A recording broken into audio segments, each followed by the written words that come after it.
This will feel a little weird.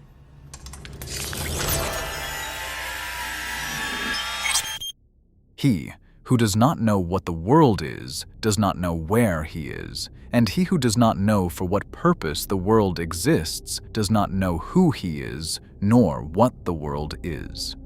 A first-century message for those of you who seek to learn and make progress.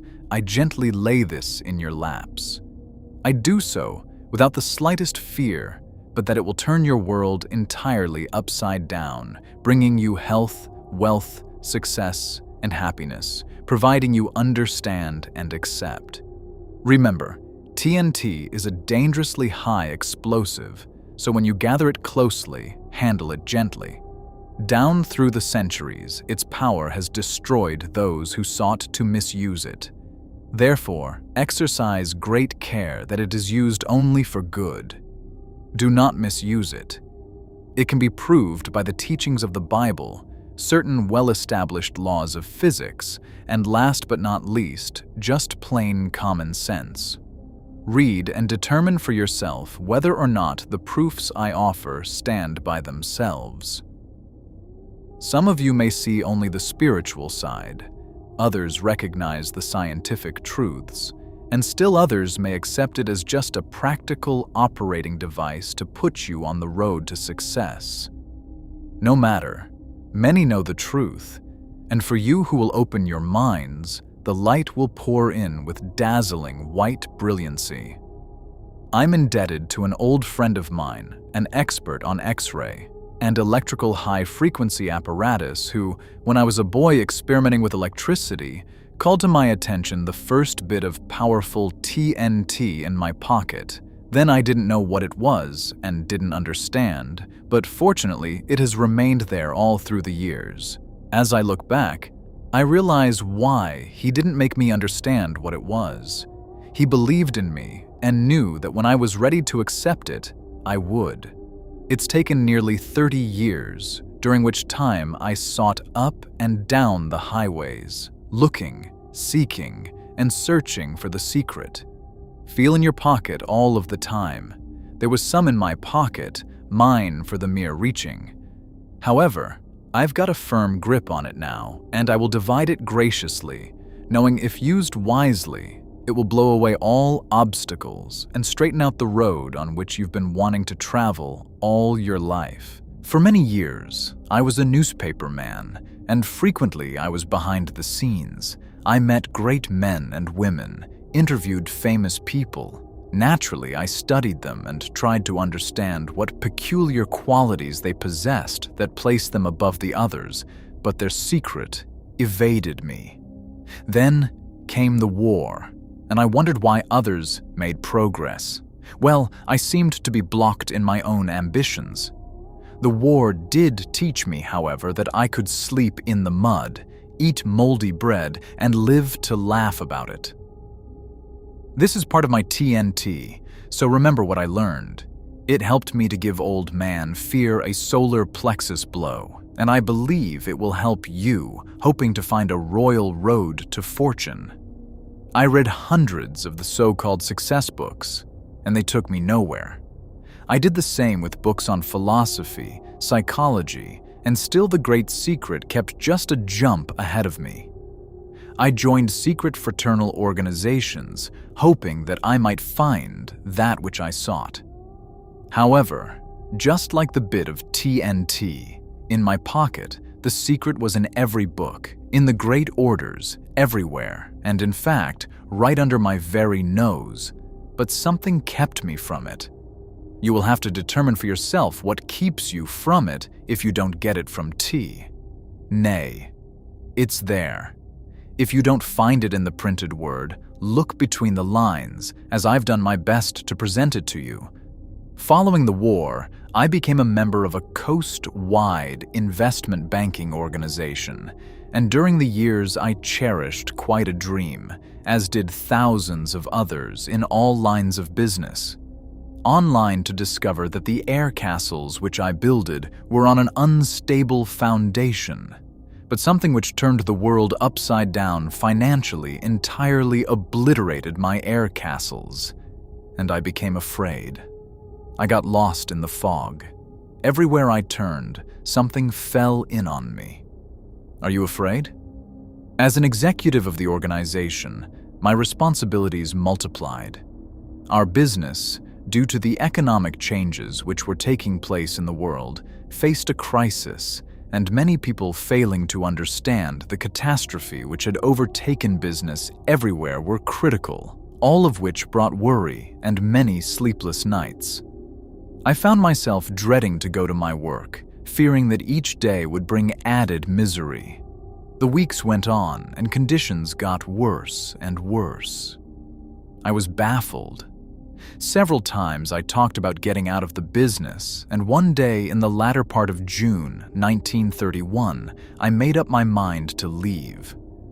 I mentioned it to one of the women with whom I had been associated for several years and saw nothing but reproach in her eyes. That night, I tried to sleep again. I found it impossible. I paced the floor for hours when at about 3:30 in the morning I suddenly stopped and sat down. I was face to face with myself. I could follow the inclination to run and leave the others to carry on by themselves, or I could stay and do my share, a duty which I knew was mine. I caught myself saying almost aloud, "Right is right. It's always been right. It's always been right. It can't be otherwise." Something I had been taught since infancy. Suddenly there appeared to be an unfoldment. Out of the air came a voice saying, "What have you been seeking all these years? What were you taught? What did you learn? Where are you going? Where have you been? Where are you going?" I jumped to my feet, crying, "I know it. I've got it now. It's the secret. That's what they tried to teach you. It is the royal secret, too." Out of the air, something told me that I would find those identical words in a book which had many years before been given me and which I had tried to read, failed to understand, and put aside. It was written by a great man, Albert Pike, a mystic, a poet, and a scholar, grabbing it from the shelf. Feverishly, I ran through the pages. The words were there, and I understood immediately. I now had the key. I could see a broad, smooth highway, and at the end of that highway, a perfect flood of gorgeously beautiful radiance. That's the road you're on now. What a simpleton you have been. They tried to teach you. They tried to help you, and you kept your mind closed, thinking that you alone could find the road and stay on it. Open your mind. I was nearly overcome with the sheer joy of it all. My fears, my worries had disappeared. I smiled. I knew that I was right, and that everything would be right for me from then on. I slept like a baby. There was a different atmosphere in the office that day. The oppressive black clouds which hung over us began to fade away. I told the woman, she with the reproachful eyes, what had happened, and she smiled a knowing smile. She helped me get back on the track, and I can never repay her. As one learned man said, all of us are born with the ability to differentiate between right and wrong, and with the ability to achieve. But some of us must run head-on into a stone wall, smash ourselves to bits before we really know what it's all about. I hit the wall with a terrific crash, and it was the greatest and finest thing that ever happened to me. Many noting the transformation asked for an explanation. I told some of my closest friends. Knowing it will help, I give it to all of you. Since I caught this theme, the book has been put to use by thousands of individuals, firms, and organizations. In addition, I have talked and lectured in person and over the radio to many additional thousands, and I am very happy to say that, without exception, phenomenal results have been obtained by those who have understood and applied the principles and mechanics outlined herein. The morale of our whole organization was at its lowest ebb. Everyone was discouraged, afraid by the very necessity of things we had to do and about face. My job was doing everything I could to help the other fellow because I knew it was right. At first, I was perplexed as to the methods I should employ to help them, but I used my own system in calling upon the subconscious, and the inner voice said that I should talk to them. Right is right. Some were skeptical, but I said to myself, I can prove that I am right.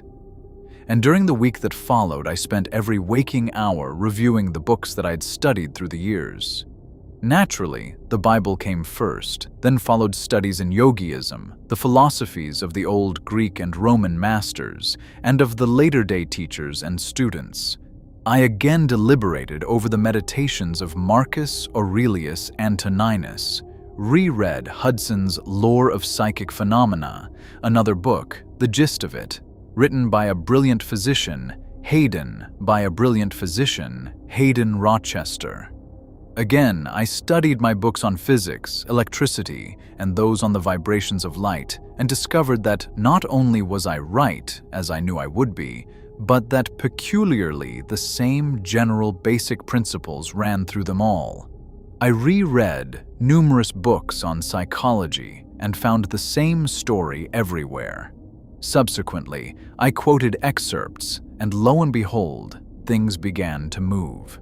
It has occurred to me again and again that all men and women who use this power are showmen, or, to use the words of my newspaper days, headliners, those who hit the front page.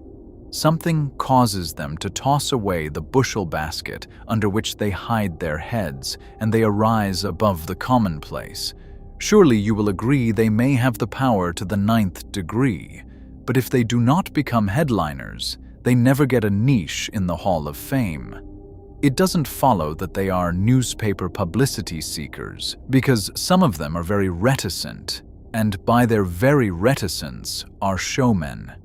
Others adopt certain peculiarities or use certain devices to make them stand out from their fellowmen. Some wear an efficacious smile, others scowl, and still others have a certain charm of manner. Long hair, whiskers, and sideburns play their part. Flowing robes and distinctive dress are worn by others. The showmanship of some is evidenced by red neckties, others by spats, affected manners. Where is your niche? Many master the art of oratory, the science of warfare, banking, statesmanship, politics, the arts, but all of them stand out in the full glare of the calcium. Headliners, the number is legion. I mention a few of those of history and today: Demosthenes, Nero, Julius Caesar, Christopher Columbus, Cleopatra, Balzac, de Maupassant, Sir Isaac Newton, Joan of Arc, Cromwell, Edgar Allan Poe, Benjamin Franklin, Alexander Hamilton, Bismarck, Graham Bell, General Grant, Seal Hodes, Priem, T. Barnum, Clemenceau, Kitchener, Woodrow Wilson, Joffre, Sir Thomas Lipton, Foch, Mussolini, Winston Churchill, Charles E. Hughes, Lloyd George, Mahatma Gandhi, Ramsay MacDonald, Will Rogers, Douglas Fairbanks, Roosevelt, Henry Ford, Lindbergh, Alfred E. Smith, Lenin, and Hitler. They have been and are found in every walk of life. Gandhi uses this power, I am sure, and I think he is the greatest headliner of present times. You can find many pictures showing him in the modern, civilized garb of man. But today, and for several years, he has kept his hair cropped short, worn a loincloth and a pair of huge spectacles. I have no right to say that Gandhi affected this attire for any particular purpose, but I believe he has done it to focus the world's attention upon himself for India's cause. I make no attempt to explain why those who use this power are showmen. You'll have to determine that for yourself. But remember, a city that is set upon a hill cannot be hid, neither do men light a candle and place it under a bushel. Again, The great truths of life become known only to those who are prepared to accept them. I repeat, thousands who use the power for evil brought on their own destruction. We get out of life exactly what we put into it. No more, no less. When we put in good thoughts, constructive efforts, and do good them, we receive like in return for whatsoever a man soweth, that shall he also reap. Detonating caps are now said. Caution signals are out. Be careful. A man's true greatness lies in the consciousness of an honest purpose in life, founded on a just estimate of himself and everything else, on frequent self-examinations and a steady obedience to the rule which he knows to be rule, which he knows to be right, without troubling himself about what others may think or say, or whether they do or do not do that which he thinks and says and does. Marcus Aurelius Antoninus. There are thousands, yes, millions of people seeking the secret, the key to health, riches, happiness, contentment, and a solution of their problems. Through the ages, many men and women have the secret. Use the power, and I am positive you can acquire it too if you'll think as you read, accept, and apply the ideas contained herein. What do you want? Where are you going? An old story. I repeat, an old story. Down on a levee in Mississippi, two men were dozing. One of them yawned, stretched his arms, and sighed. "Gee, I wish I had 1,000,000 watermelons." The other man asked, "Ralph, if you had 1,000,000 watermelons, would you give me half of them?" "No, sir." "Would you give me a quarter of them?" "No, I wouldn't give you a quarter of them." "Ralph, if you had 1,000,000 watermelons, wouldn't you give me even 10 of them?" "No, sir, I wouldn't give you 10 of them." "Well, wouldn't you give me one lousy watermelon?" "Say, Sam, I wouldn't give you even a bite of one if I had 1,000,000 watermelons. Why not? Because you're too lazy to wish for yourself. There's much to be gleaned from that story. You'll understand as I proceed. I am fully cognizant that some will scoff. There have always been scoffers, but scoffers never succeed. They never get any place in life, simply become envious, while the doer or the person who is moving forward has to jump over or go around them. They have nothing but a nuisance value in life. Some of you may dismiss all of this as you have done before, as you always will. But for those of you who are interested, are still willing to learn, I promise you can learn. I promise you can learn and then make progress for yourself. Scoffers do not succeed. I take it there isn't an intelligent man or woman who isn't really interested in getting ahead, but I have often wondered if there isn't a negative quality in most of us which precludes us from really starting. There's a saying I thoroughly believe in. If you believe it, it's so. Simply a cryptic statement or digest of what I give you. All the great teachers, Buddha, Confucius, Muhammad, Jesus, peace be upon them all, and many philosophers taught a great fundamental idea. It is found in all religions, cults, creeds, and sects. Everywhere runs the same general theme, the gift of which, in my words, is, if you believe it, it's so. If you believe it, it's so. If you believe it, it's so. I quote from the Bible, "As a man thinketh in his heart, so is he. As a man thinketh in his heart, so is he. If you believe it, it's so." Note the similarity. Reduce the whole thing to one word: faith. I have heard many people say the day of miracles is past, but never in my life have I heard a thinker, a student, or a believer make such a declaration. Surely the days of Aladdin and his lamp are gone. Perhaps they never existed. So with the magic wand, the magic carpet, and all of those things of fairy tale and legend, when I refer to miracles, I mean those things which can be accomplished through faith. Faith in your belief. Faith in yourself. Faith in the persons with whom you are associated. Faith in a power. Faith in that something which controls the destinies of everyone. And if you can get that faith and dissipate the negative side, nothing in this world can stop you from acquiring what you desire.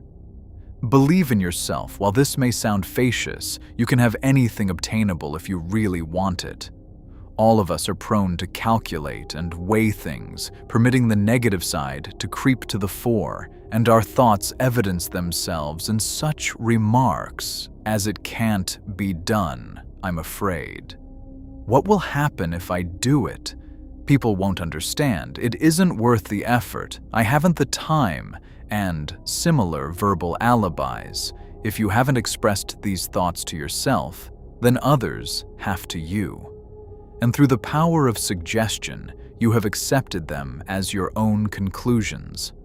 Why the alibis? This same message has been written and delivered thousands of times. It runs through the Bible. You find it in the great fraternal orders. It led the 3 wise men. The Crusaders carried it. Every outstanding character of history has used it.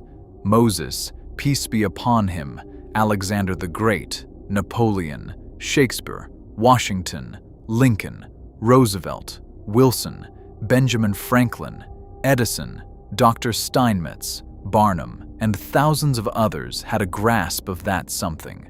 The wise men of all ages, the medicine men, religious leaders, great teachers, the Maya priests, the yogis, the healers, the healers, the healers, the healers, the miracle men, all of them knew this secret. Some worked it one way, some another. The wise men knew they were just human beings. If they knew and could achieve, so can you. Halt, think, ponder. What made Mussolini? What is it that Amy has? Gypsy Smith, Billy Sunday, belief, faith, only that, and the ability of a staunch believer to pass it on to the other fellow. It's the very keynote of all great religions. All big things are started by one person, one believer. It makes no difference where they got the idea originally. All great inventions are the outgrowth of the whole scheme. Faith, faith, faith, belief in yourself, your ideas. All super salesmen know this. They use the power. That's why they are super salesmen. Every community drive, every forward movement, everything worthwhile succeeds because some one person has faith and is able to pass it on and on and on. Think about that. Then think about it some more and think of it again. Meditate over it, and you'll realize that every word is true. Many envy the man or woman getting ahead who appears to be a financial success, a power, an influence. Did you ever seek the explanation? Everything that anyone has ever done constructively has been done from within himself. Don't envy. Do every one of us, if put on the right track, can accomplish what he or she is after by keeping before him or her my own expression. If you believe it's so, and adopting the old adage, where there's a will, there's a way. In other words, get that willpower, that faith, that belief working every minute of the day, 24 hours of the day, 7 days a week, 365 days a year. And I promise you, if it's done, you will leave people around you in the progress you make as rapidly as high-frequency electrical discharges oscillate through the ether. Pause and think for a moment. What is organized propaganda? Nothing more, nothing less than a well-developed plan to make you believe. You saw it work in the war days, and if you're wide awake to what is going on around you, you know that it's being worked in every line of human endeavor today, just as it was worked thousands of years ago, and as it always works. If you're reading the newspaper, listening to the radio, and will keep in mind my theme, you will realize that all these speeches of our leaders, our great executives coming to us with clock-like regularity, are being given with a purpose to make us believe. Those men know it works. Stop, think, meditate. Mahatma Gandhi, upon arriving in England to seek a solution of India's problems, said, "I'm doing this because a voice within me speaks." Gandhi referred to something from within. Call it a power, call it something supernatural, call it anything you wish. Some refer to it as the subjective mind. Others call it the subconscious mind. Some instinct, some universal thought. Still others to the impulses coming from within as hunches, divine messages. Spiritualists refer to it as a voice from beyond. No matter what it is, it gets results. And now I show you how to acquire it. The voice speaks first. However, permit me to set the stage by calling attention to the effect of repetition or reiteration. For example, take a pneumatic chisel. You have seen one used in breaking up solid concrete or piercing holes through steel. It's the tap of that chisel with the terrific force behind which causes disintegration of the particles and makes a dent or hole in the object on which it is used. All of us have heard of the old torture system of dripping water on the forehead. Perhaps you are familiar with Kipling's Boots. It's the tramp of boots. Boots that makes men mad. It's the constant, never-ending repetition that penetrates. You are familiar with the first part of the picture and how repetition works on material things, but some of you may not thoroughly understand the second part. But here, too, it's the repetition that ultimately makes its impression upon the human mind. The fundamental of advertising is its repetition, its appeal by reiteration. 100 others all impressed on your consciousness by constant repetition. Through the science of repetition, you learn to multiply. Everything you ever memorized was impressed upon your consciousness through repetition. You are constantly being reminded to reaffirm your faith in your religious belief. The same science, again and again. Repetition, reiteration, reaffirmation, and repetition, the connection between the conscious and the subconscious or subjective mind, is close. Every student of the subject knows what may be accomplished by definitely contacting the subconscious. When you get a definite, detailed picture in your conscious mind by using this process of reiteration or repetition and make the subconscious mind click, you have at your command a power that astounds. The science of suggestion. We hear much about the power of suggestion. We know how easy it is to make a person ill by constantly suggesting to him that he doesn't look well, etc. It's the constant mental review of his crime that makes a lawbreaker confess. As a newspaperman, I have been in on many third-degree sessions. I have seen detectives and prosecutors corner a single individual and shoot questions of that individual until his face was bathed in perspiration. It is the deadly repetition, the reiteration, the tap, tap, tap, tap. Through the power of suggestion which brings confession. Skilled prosecutors, clever defenders appeal to the emotions of jurors, never to the conscious reason. And how do they do it? Simply by a process of repeating and emphasizing time after time the points they wish to stress. They do it with usage of words and variations of argument. Behind all, there is that tap, tap, tap, tap, tap, tap, tapping the subconscious, making the jaws believe. If you will keep this idea of repetition in mind, you will understand why members of a certain race of people are so successful in business. When families are gathered together, the subject of conversation is business, business, business, business. They talk their problems over. They keep before them constantly the idea of making money and making progress, and never for a moment are they permitted to forget. And they stick together, the idea that was born of necessity, just like a machine or an article is born of necessity. We are all familiar with the old adage, necessity is the mother of invention, and it is true of all human impulses and endeavors. A drowning man grabs at a straw, a starving man at a crust of bread. The impulses come when you get up against it. You who have been there know what you had to rely on in times of acute pressure, and whether or not you heard a little voice from within. There can be no gainsaying that once you have made up your mind to do a thing, it will be done. But the trouble with most of us is that we sidestep, vacillate, and seldom make up our minds to what we want or determine clearly the road on which we wish to travel. All daydreams and wishes would become realities if we kept them constantly before us, put fear behind, shoved away all reservations, ifs and zans and buts.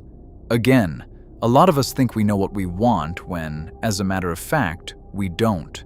This sounds paradoxical, but if each of us knew what he wanted, he would get it, provided he had the willpower, the stamina, the dynamic force, the fight to go after it. Where are you going? Therefore, the first thing to do is get that spirit of determination. That may be obtained by constantly saying to yourself, I will, I will, I will, and willem, and I will, and believe it. Then before you know it, you will have developed a willpower which, coupled with these other things I'm about to explain, will change your whole scheme of things and get you on the road to success. If you haven't the desire to improve your own individual position in life, then you had better stop reading right now and burn this. However, should you have the desire, you are on your way to make progress. No matter whether you be a salesman, an executive, a mechanic, a writer or what, or whether you are after money, love improvement in social position, in the legal profession or medical profession, it makes absolutely no difference. You can utilize this power and acquire every single thing you want, whether it be a pair of shoes or a mansion.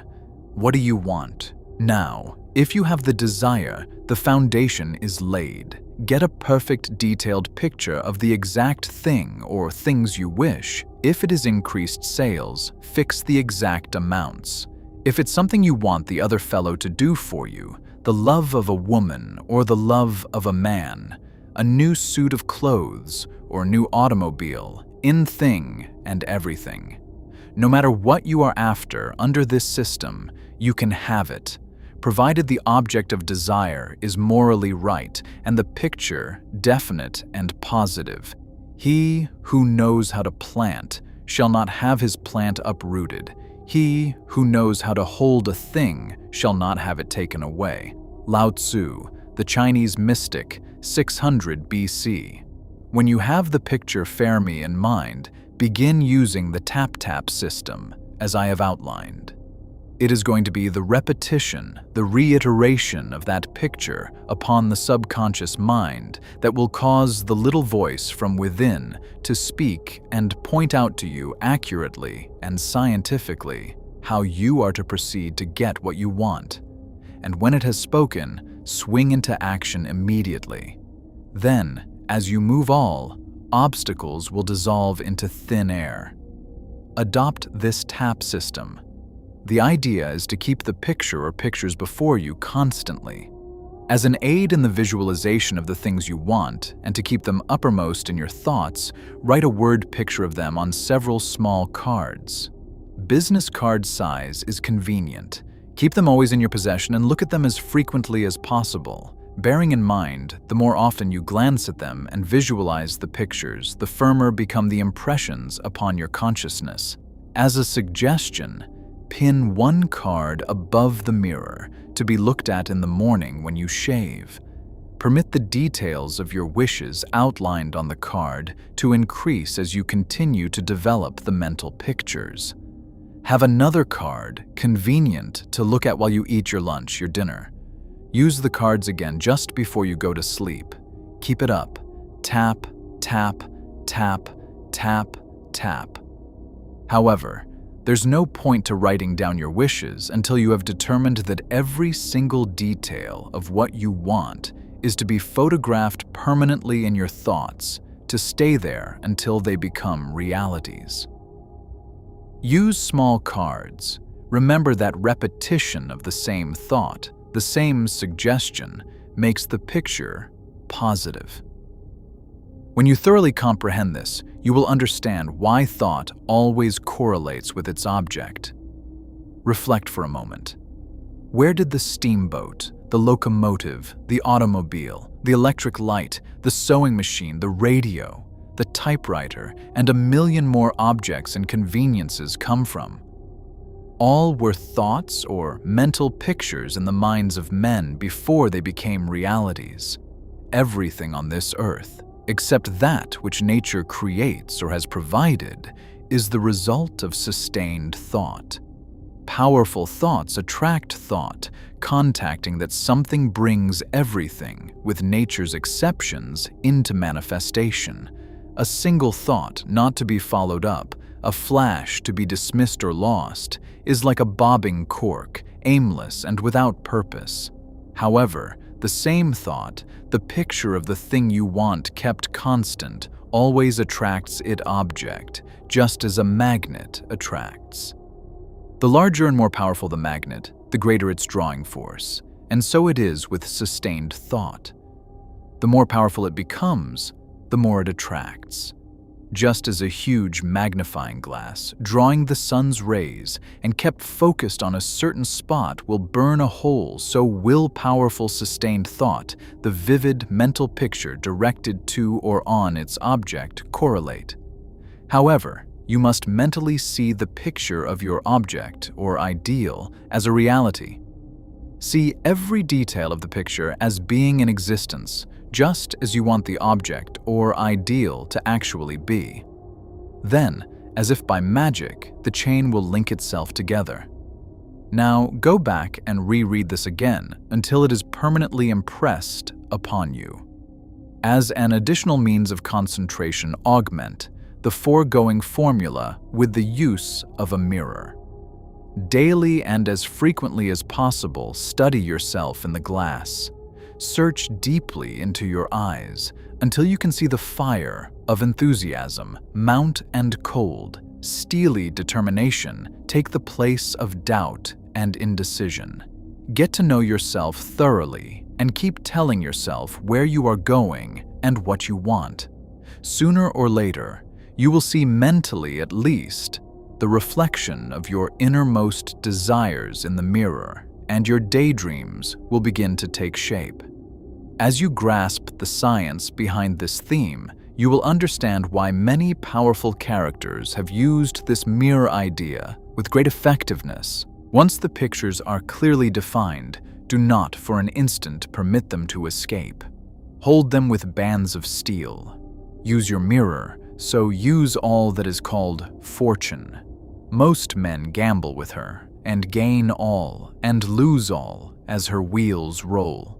But do thou leave as unlawful these winnings, and deal with cause and effect. The Chancellor of God in the will work at a choir, and thou hast chained the wheels of chance, and shall sit hereafter out of fear of her rotations. Emerson's self-reliance, constant practice of writing down your wishes and using a mirror will work wonders. Shortly, you can form the pictures at will. Without the use of either cards or mirrors, and you will find yourself tapping the subconscious mind almost automatically. Practice, practice. Always keep tapping. Don't be afraid of overdoing or becoming extravagant with your wishes and desires because, as I said before, you can have every single thing you wish, but you must become adept at doing exactly as I tell you. Start wishing and doing when you visualize and keep the pictures constant. Action follows, because action, after all, is nothing more than energized thought. Never lose your vision, your mental pictures, for it is, as King Solomon said nearly 3,000 years ago, where there is no vision, the people perish. Bear in mind, this whole theme is as old as man.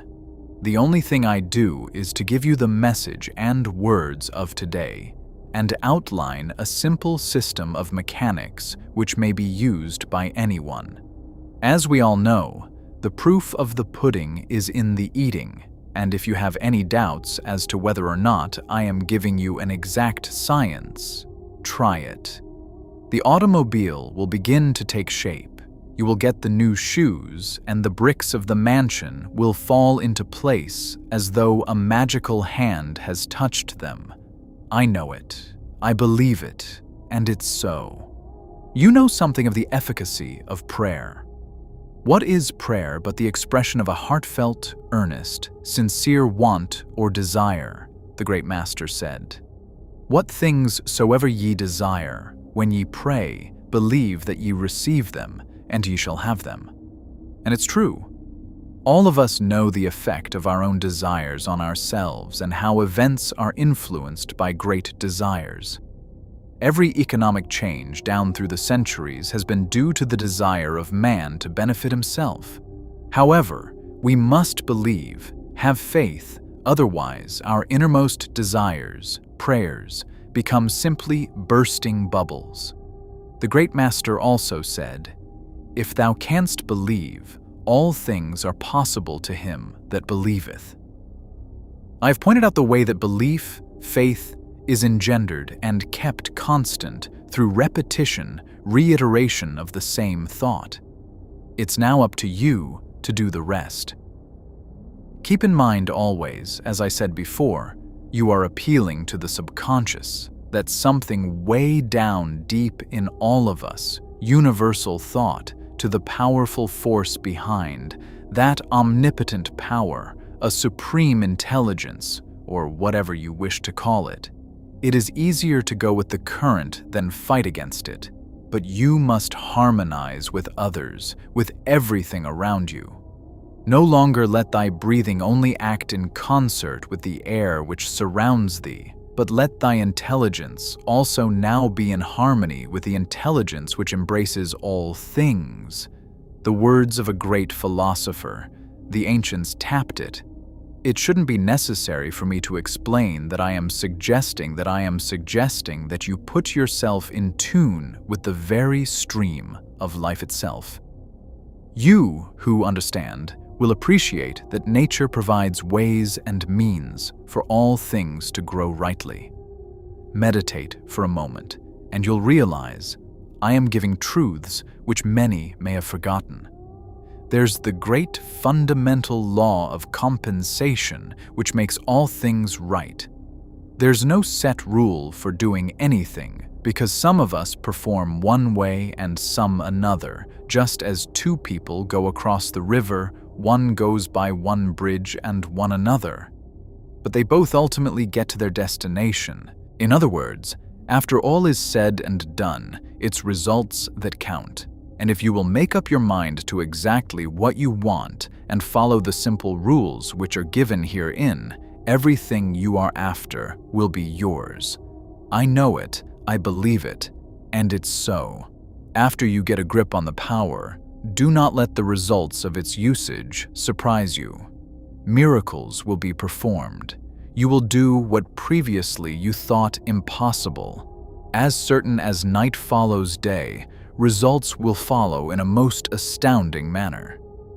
Things will come to you from the most unexpected sources. Ideas for accomplishment will pop here and they'll pop there, then follow through. Others may say that as things happen for you, they are mere coincidences, that you are lucky, etc. Care not what they say. They are the scoffers, the non-believers, the ignorant. Remain steadfast in your belief that they are the result of your own works coupled with that something. In using this power, you are setting up powerful vibrations among the unseen forces.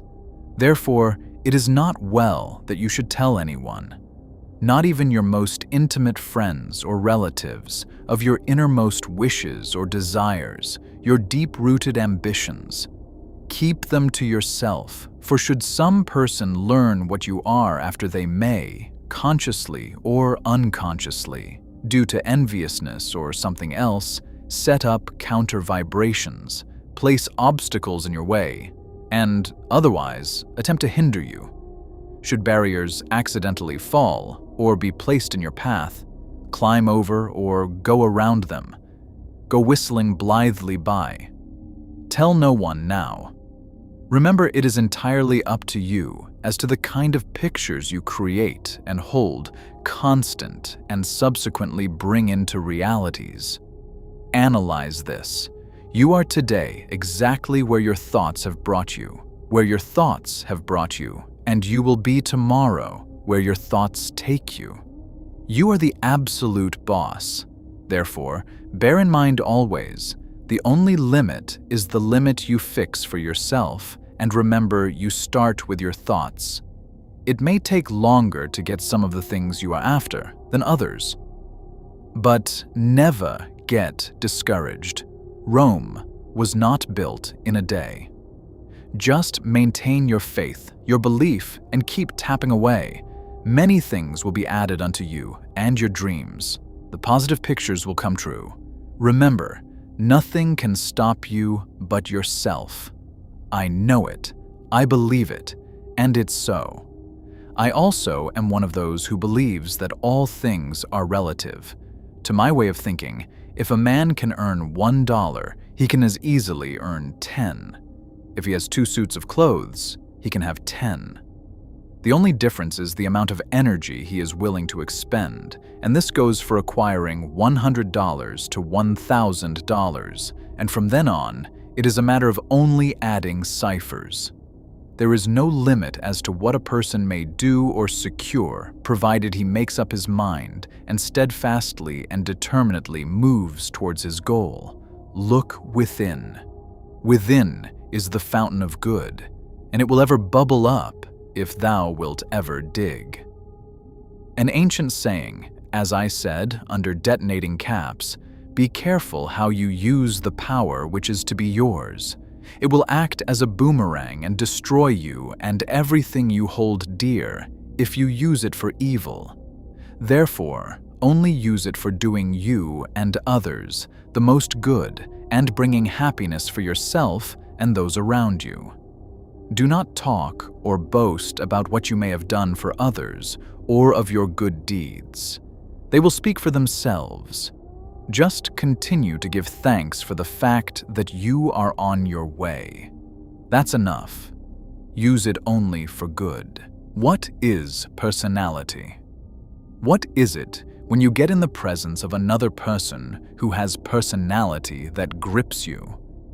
What is it that causes you to feel his very presence that overshadows you? It's nothing more than a dynamic force coupled with willpower which is drawing from that huge reservoir of the subconscious. There are millions of people who have this personality. Some say it's natural with them. Perhaps it is. But they are unconsciously using this power.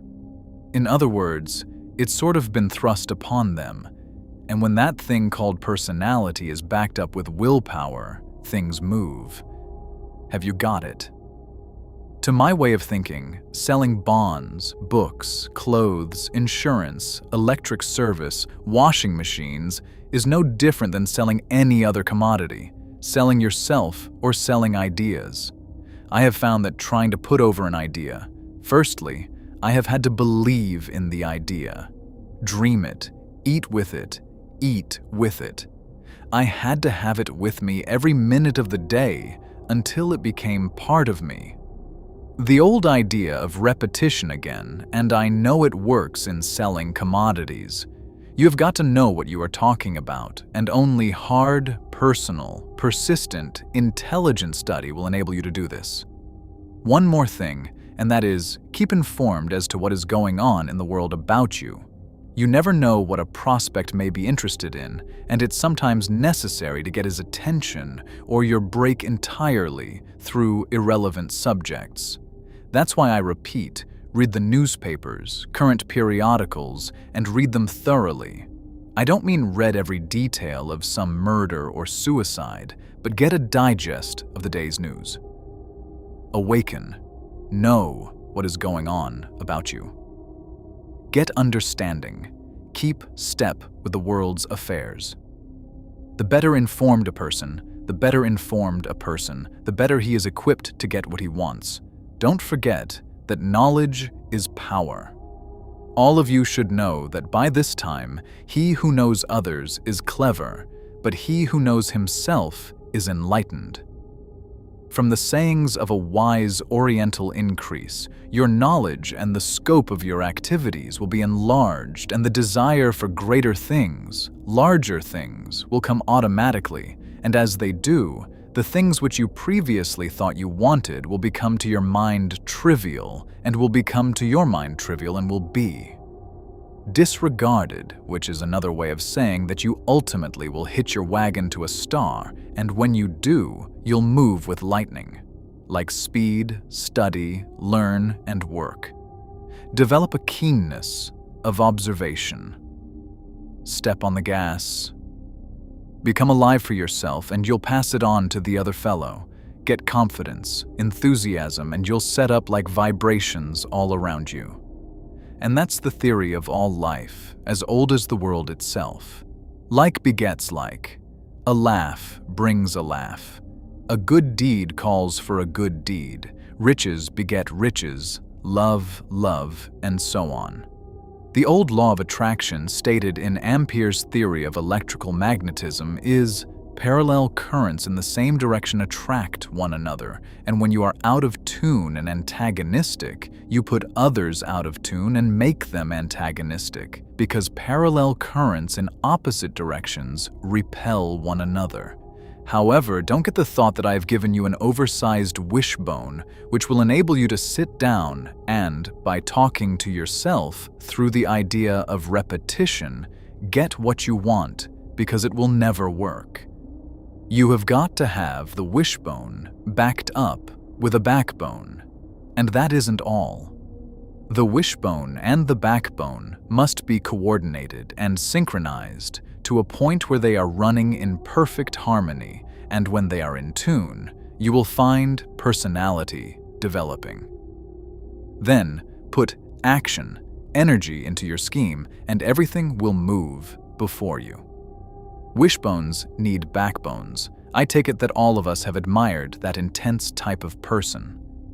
I mean by that, one whose shoulders are back, whose chest is out, whose head is up, and whose eyes are alert. It is easy to pick out in any organization those whose feet lag, whose shoulders droop, whose chins sag, and whose eyes are a blank. Drifters, loafers, quitters. First, measure yourself. Then, study those with whom you are associated, and you can tell, at almost a glance, those who will make progress and those doomed to failure. Every physical movement tells a story. Each marks your personality. Your body and your mind are in reciprocal relationship. Each accent reacts upon the other. Your bodily movements, your facial expressions, indicate the way you think. Now, study yourself. Your eyes. In the mirror again. The person you see in the mirror is the one the other person sees. What kind of an impression do you wish to make on him? That, too, is up to you. You know whether or not you have personality. If absent or undeveloped, make up your mind to get it. You can, and you will, when you make up your mind, and do as suggested herein. If you will develop that intensity of purpose, determination to get ahead, shortly the determination will show in your eyes. You have heard people say that a certain person has a penetrating gaze, that he looks right through one. What is it? Nothing more than that fire from within. intensity, or whatever you wish to call it, which means that the person who has that gaze usually gets what he wants. Remember, the eyes are the windows of the soul. Look at the photographs of successful men. Study their eyes, and you will find that every one of them has that intensity. Therefore, I say, let it be reflected in the way you walk, in the way you carry yourself. And it will not be long before people will feel your presence. When you walk through, a people will feel your presence. When you walk through a presence, when you walk through a crowd, and an individual prospect will feel that personality when you talk with him. The eyes have it. All of this is to explain that it takes an affirmative type to make progress, and the things I have pointed out may be utilized to develop you into an affirmative type. The negative type is sunk before he starts. Nature takes care of these situations through the old lore of the survival of the fittest. We know what happened in the day of Sparta when children were put on their own, at a baby age, and only those who survived were given further chance. A negative type is a quitter, or another way. A quitter is a negative type, and while there is no point to going around hitting everybody on the nose just to start something, always remember it's poor business to let yourself be put on the defensive, as that is a negative sign. The person who won't be licked can't be licked. If you are taken unawares and suddenly put on the defensive, snap out of it. Take the offensive, because if you remain on the defensive, you are beaten. Of course, to bring about this intensity of being, it's necessary to be in good health. I do not claim that the power of will is a cure, all to mend broken legs and all that sort of thing, but I do know that constant application of the theory herein advanced will aid a person in ill health. All of you have heard of Dr. Emile Cole, the Frenchman who was in this country a few years ago, telling people they could cure themselves if they would adopt his plan. His idea was that you should say to yourself, "Every day, in every way, I'm getting better and better." Just ponder over that for a minute. Every day, in every way, there was nothing new in that idea, any more than there is in the ideas which I put forth. Simply another way of expressing the whole scheme. Reiteration, repetition, keeping uppermost in your mind all the time what you want, and which positive thoughts in turn are passed on to the subconscious mind, the wonder thing. Think health, wealth, and happiness, and they will all be yours. It cannot be otherwise. We all know of people who are continually talking about backaches, headaches, or some other kind of aches. They harp on them, and the first thing they know, with that reiteration, the aches become realities. If you have such an ache or pain, there's no point to talking about it. Neither is there any point to talking about your worries, your troubles. Do not talk about them. Do not think about them. Then they will not be in your mind. It is the repetition that keeps them there. Shift your gears. Reverse the process. Get away from the negative side and become an affirmative type. Think affirmatively, and the first thing you know, your aches, worries, and troubles will disappear. If thou art pained by any external thing, it is not this thing which disturbs thee, but thy own judgment about it, and it is in thy power to wipe out this judgment now. But if anything in thy own disposition gives thee pain, who hinders thee from correcting thy opinion? The philosophy of the ages: when a train roars across the track in front of you, you put on the brakes of your automobile, throw the gears into neutral, and idle your engine. You are on your way again just as soon as the train passes, but you certainly do not throw your gears into reverse and go backwards. Backwards. Are you in reverse? Compare yourself to the gears of your automobile in reverse place on fears, worries, troubles, aches, and pains. And when things go wrong, Simply put on the brakes. Idle your engine until you can clearly see the road ahead. In high is everything you desire: health, wealth, happiness, success. No power in the world except your hand can put the gears of your automobile in reverse. If your own gears get in reverse, remember you alone put them there. And you put them there with your own thoughts, because there is nothing either good or bad, but thinking makes it so. Therefore, as you think, you move either forward or backward in high gear or in reverse. When you place yourself in reverse, worry, stew, and fret, you are using the tap idea to bring into existence the things you would most avoid. Some 3,500 years ago, Job said, "For the thing which I greatly feared has come upon me, and that which I too was afraid of is come up to me." Certainly they came upon him because he, in his fears, pictured them. He used the immutable law to attract them. Just as you bring the good things which you want into reality by holding the positive thoughts constant, so do you bring the bad things, those which you fear, by holding the worry, the negative thoughts, constant. If you have read this far, then you must realize that when you look after your thoughts, then your thoughts will look after you. Therefore, which will it be? Grief, trouble, ill health, worry, failure, or health? Worry, failure, or health? Wealth, happiness, success? It's entirely up to you. No power on this earth, but you can direct your thoughts.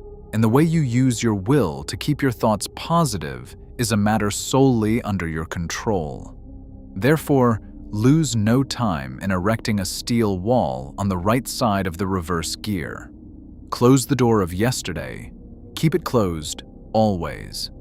Then shift from low gear into high and stay there. Which will it be? Those of you with your own business increase your business, or if you're a salesman, your sales, as a result of your own thinking. When others tell you that business is bad, things are tough, going to the bow wows, etc., and you accept their thoughts and make them your own, your business will go to the bow wows, have no doubt about that. Then as you talk to others with your chin on your chest, your feet dragging in the front of a professional mourner, then you tap them down, and the more you circulate and the more you talk, tapping with the same story, especially if you think and talk with an air of conviction, the be think and talk with an air of conviction, the more damage you do. You are setting up thought. In reality, fear, vibrations which are far-reaching. Fear thoughts are terrifically contagious and spread like wildfire. Conversely, as you direct your thoughts, visualizing towards increasing your business, your sales, your profits, etc., have no misgivings of your own, keeping your mind closed to the downward tapping thoughts of others, and put enthusiasm, energy, and action into your program, your business, your program, your business, your sales automatically will increase. You must keep in mind always that the intense fire of enthusiasm from within becomes a conflagration which affects all on your wavelength as long as you radiate it. The vibrations you set up with your powerful rays of enthusiasm inspire others, raise them up, build and attract business, just as fear vibrations tap others down, repel, and destroy. Close your eyes. It is an indisputable fact, irrespective of the times, that there is always business somewhere for the man who believes it exists and goes after it, but none for the person who is positive. But none for the person who is positive that none exists and makes no endeavor to move. Experiment and be convinced.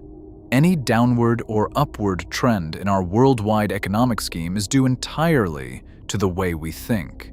When the great world leaders, the the statesmen, the financiers, editors, publishers, economists, those who direct and influence the thoughts of millions in every part of the globe, permit depressed thoughts to enter into their scheme. Then depressed thoughts and fear vibrations enter into the scheme of those same millions, and business comes to a near standstill. When the world's leaders change their way of thinking, toss out fear and move forward instead of backwards, then the thoughts of millions change for the better, and as they think constructively, business improves. Thought moves the world. Stop and meditate over this for a few moments. You will realize that thought operating in reverse was the great underlying factor which brought on the so-called economic depression. Human beings are human beings the world over. Whether in Prague or Timbuktu, all subject to the same emotions, the same influences, the same vibrations. And what is a community, a city, a nation, but merely a collection of individual humans? As a man thinketh in his heart, so is he. As members of a community think, so they are. As a city thinks, so is it. And as a nation thinks, so is it. There is no other conclusion. We are living in a great crisis in human history. There is unlimited need for boldness and courage, but there is no occasion for dismay. On the one hand, there is the way to such achievements, to such wealth and happiness as mankind has never before known. Life, even as we know it now, tastes very good at times. We spoil it a lot for ourselves and each other by fear, follies, hate, bickering, suspicion, and anger. There is no need for us to go on spoiling it. We have not the health we might have. We have not a tithe of the happiness we might have. But it is within the power of the human will to change all that. H.G. Wells. England's great man of letters, this power, this vital energy, or whatever it is inexhaustible, and it is so easy to use it. If you only have the key, I am fully appreciative of the fact that psychologists maintain that few persons really think. It is my hope that this message will cause you to think. If you dismiss it as so much balderdash, then I shall know that you have never understood or appreciated how the great characters of history, whom I have previously mentioned, and many others with whom you yourself should be familiar, made names for themselves or gained niches in the Hall of Fame. Change gears. Now real people, successful people, are those who made themselves and not what others made them. After all, there are only two ways to move, forward and backward. Why not forward? Watch the down, an outer on the street. His whole trouble is lack of positive ideas. If he thinks he is down and out, he is, if he will change his ideas. If he will change his ideas, he will be up and coming. All of us know that. You can shift your gears if you only realize it. You have been told how to keep out of reverse, and it is simply a mechanical process for yourself. Understand, and you will always keep your gears in high and move forward. A sale is affected by getting a prospect to think as you do, and unless you believe that the thing you are selling is good, then, obviously you can't make the other fellow believe it. Believe in your goods, that is just plain common sense. So, for those of you who may be selling, keep in mind what I have previously said about knowing your article and selling yourself. That is 99% of the success of selling. The other one says legwork contacting the prospect. You should realize that the bending other people to your will or getting them to do as you wish is simply having them think as you think, and that is very easy. Charles M. Schwab said, "Many of us think of salesmen as people traveling around with sample kits. Instead, are all salesmen. Every day of our lives, we are selling our ideas, our plans, our energies, our enthusiasm to those with whom we come in contact. So it is with every endeavor, and especially true of selling commodities, because you must contact people, sell yourself. And when I say contact, I mean contact. I mean contacting them face to face. The day of order taking is gone, and it is only the persons who have got it in them who are to succeed now. All the others will sink. You cannot beat a fundamental law, the survival of the fireys. Therefore, forget about order taking and keep in mind the only way you can close a sale is to make the prospect think as you think. The best way is in face-to-face contact. You have got to be in his presence. You have got to be in his presence. You have got to see his reactions, the old law of cause and effect, and you have got to adapt yourself to the conditions as they confront you with that individual prospect. If you are intent on making a sale, and you must be if you are going to succeed, keep in mind my theme. The subconscious mind will be giving you ideas, punches, inspirations, a perfect flood of them, which will guide you correctly. They will point out the way to get into a busy man's presence, into the privacy of his very self, and when you get there, stand on both feet. Follow your hunches. Be alert. Make him feel your personality. Know what you are talking about. Be enthusiastic. Don't quail. You are just as good as he is, and besides, you may have something which he hasn't, and that is utmost confidence, utmost faith in the article you are selling. On the other hand, if he is a success, he also has personality. Therefore, be sure to put the contact on a 50-50 basis. Do not belittle him. Do not let him belittle you. Meet on common ground. Make him like you, and when he likes you, and when he likes you, and you him, success is on its way. Remember, you are going to sell him. There is strength in teamwork. The esprit de corps, pounded into those of us who were in the army, made the American forces what they were. And it's the esprit de corps, teamwork, determination to move forward, which will shove us along. If this is accepted in the spirit in which it is given, put into execution, you will be unbeatable. And by getting in tune and getting others on the track, the world is yours. When fear rules the will, nothing can be done. But when a man casts fear out of his mind, the world becomes his oyster. To lose a bit of money is nothing but to lose hope. To lose nerve and ambition, that is what makes men cripples. Herbert and Cass, and ascertain exactly what you want and use the mechanics given, and you will discover more gates open for you than you ever dreamed existed. I am not interested in any prophetic explanations. I am interested in results. A light will dawn upon you, and you will see clearly ahead how to achieve what you are after. The same principles, the same methods can be successfully applied to any line. The ability to accomplish anything in a convincing fashion depends entirely upon the degree of expert knowledge which you possess, coupled with that intensity of purpose. Read and study, practice, tap, tap, tap. Before closing, I should tell you that the conscious mind must be placed in a receptive condition to get the ideas from the subjective or subconscious. Of course, we all know it is the conscious mind which reasons, which weighs, which calculates. The subconscious mind does not do any of these things. It simply passes on ideas to the conscious mind. Open the door. You have heard a lot of people say, play your hunches. What are those hunches? What are those hunches? Where do they come from? They come from the workings of the subconscious mind.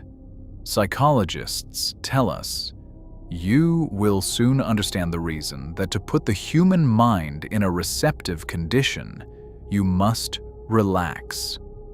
If you have ever laid on the massage table and been told by the massage table and been told by the masser to relax, then you know what I mean. Let the body go limp.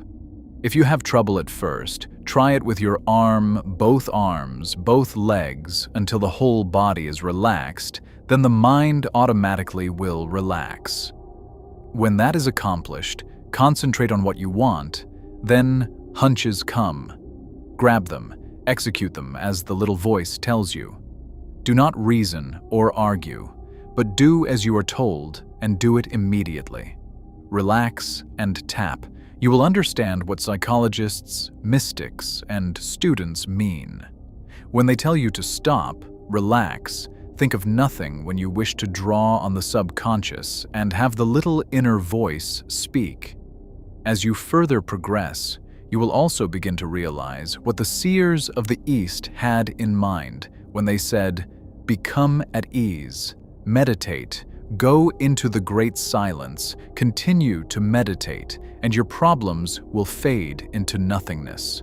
The road ahead will become illuminated, and your burdens will fall away one by one." Is there anything clearer than Pilgrim's Progress? My message is no different than that which was conveyed there, only, as I said before, I put it to you in perhaps different words. The late Thomas A. Edison, explaining his success of inventing, said, "I begin by using my accumulated knowledge, but most of my inventions are completed with ideas which flash into my mind out of thin air." Fred Ott and Charles Daly, associated with Mr. Edison for more than 50 years, solved the secret of making synthetic rubber. The mysterious nothingness I quote from a newspaper story dated October 21st, 1931. On Monday, Mr. Edison, started to sink into a stupor, but Daly and Art were still pounding doggedly, determinedly concentrating, tap, tap, tap, tap, tap, tap, tap, tap at their experiments, and on Tuesday night the solution flashed out of the mysterious nothingness. The little voice spoke, just like it always does when you make up your mind what you want and when you go after it. If your own little inner voice suggests that you ask for something, do not be backward about asking. You have nothing to fear. The other person will never help unless he knows your wishes, so you must ask. Accept the theory advanced herein and practice intelligently, and the voice will speak just like it did for Edison, Art, Daly, and thousands of others, and you will get results, or will be yours. In Julius Caesar Cassius, he of the lean and hungry look, talking to Brutus of the Roman emperor's power, said, "The fault, dear Brutus, is not in our stars, but in ourselves that we are underlings." As you know, William Shakespeare wrote that, and he himself arose above the commonplace by using this power. If you are timid backward in a rut and an underling, it is because of yourself. Blame not the stars, blame not society, blame not the world, blame yourself. Again, I say, change gears. Put them in high and begin to move. Who is to blame? Some people not thoroughly understanding may say that you are conceited, self-centered, or selfish, but care not what they say. Those are the scoffers. Those who would put rocks in your road and otherwise impede your progress. Those who understand will be helpful. They will be eager to serve you. The intelligent ones will begin to study you. The intelligent ones will begin to study you to determine what you have that they haven't, and try to learn your secret. I have given you a grip on it. Hold it to you tightly and start moving forward.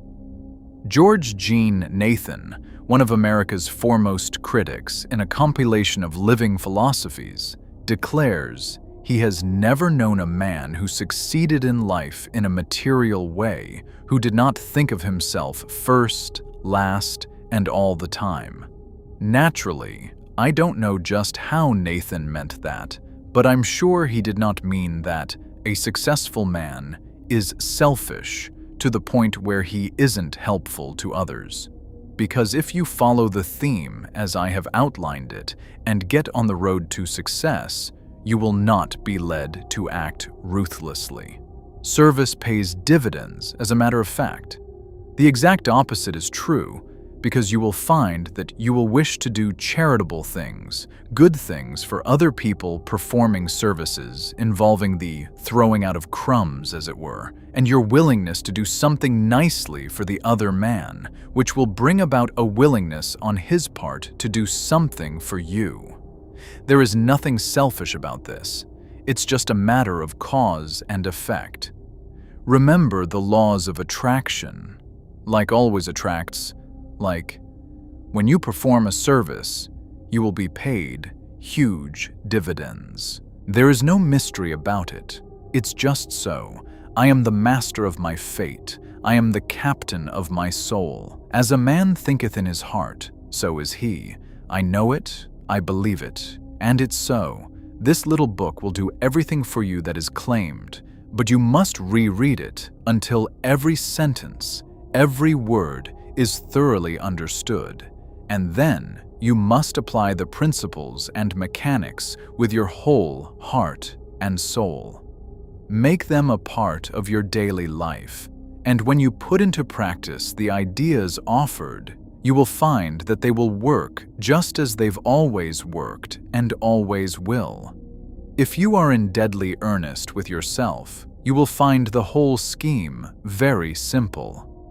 After you have studied the book and have reflected upon the ideas set forth, you will appreciate the tremendous force which lies in the science of thought repetition and positive action.